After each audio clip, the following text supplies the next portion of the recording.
on Wheels program, we will continue with that as well. The education program of Mrs. Omolewa Ahmed is keyed into the education drive of the governor as she initiated Reading Club. 202 children from 64 public schools from the various 16 local governments council of our state are participating in this camp.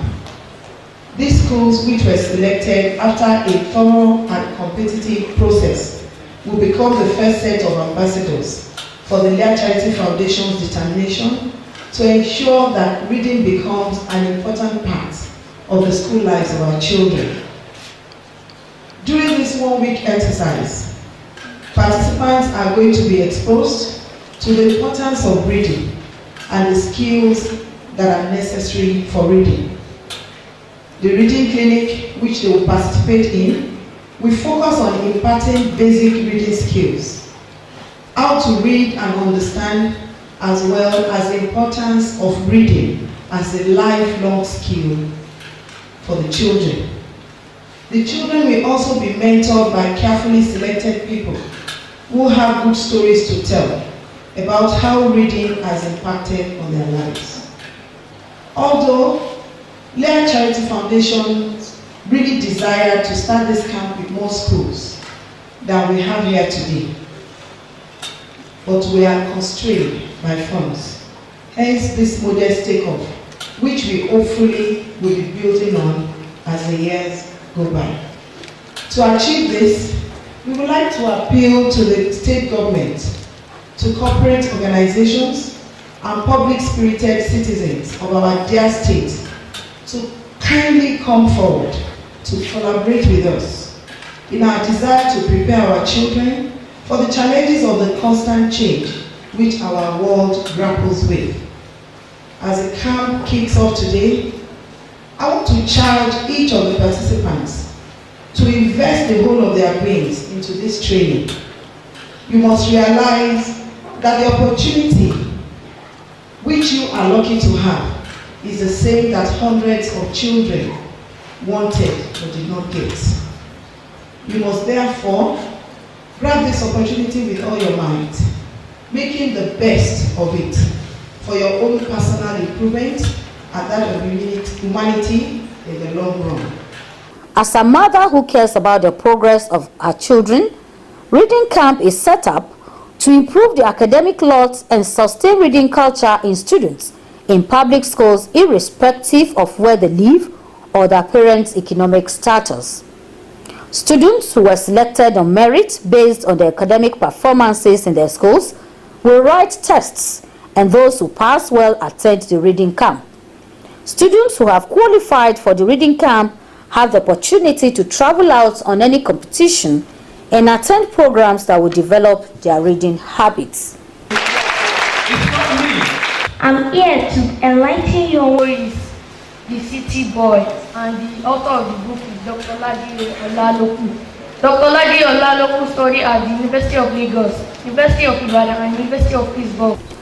Another initiative is the Adopt a Child program, which is part of Mrs. Ahmed's drive to encourage children to go to school, especially the ones that their parents are not financially buoyant, which has forced the children into street hawking, forced labor, and motor park touting.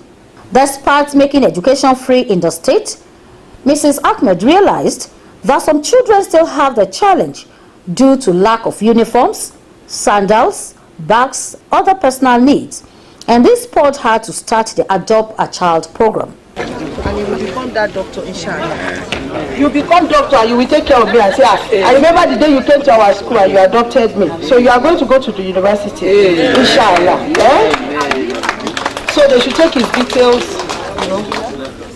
I'm actually officially adopting him so that I will take care of all his educational needs. As an advocate of child rights, the program saw to the enrollment of 300 students at the launch of the program at Kwara State University Community, Malete in Kwara North, where they were fully kitted by Her Excellency, Mrs. Omolewa Ahmed.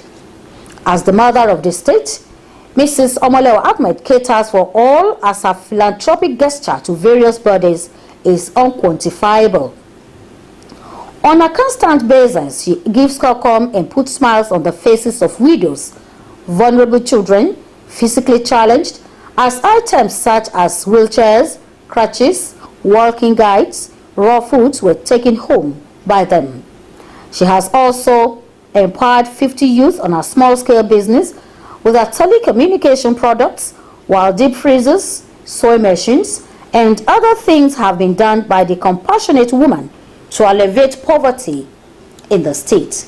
Every one of us here, the participants for LEAH Charity Foundation training program in partnership with Airtel, we want to appreciate you, ma'am, our mommy, for giving us a life and a new beginning. We want to say a very big thank you. I want to say may God bless you. Knowing that we have been empowered, like so many of us have been looking for job, and at the end of the day, we are given a chance to grow on our own. I think it's better than even working for any other person, because we determine how we work. This is not her primary duty. She has extended her duty from caring to, to His Excellency to caring to others. When I came in and saw the brand logo of our foundation, I saw an opportunity. An opportunity, or a space meeting an opportunity, showing the vision she had, that if she will have such opportunity, extending it to others.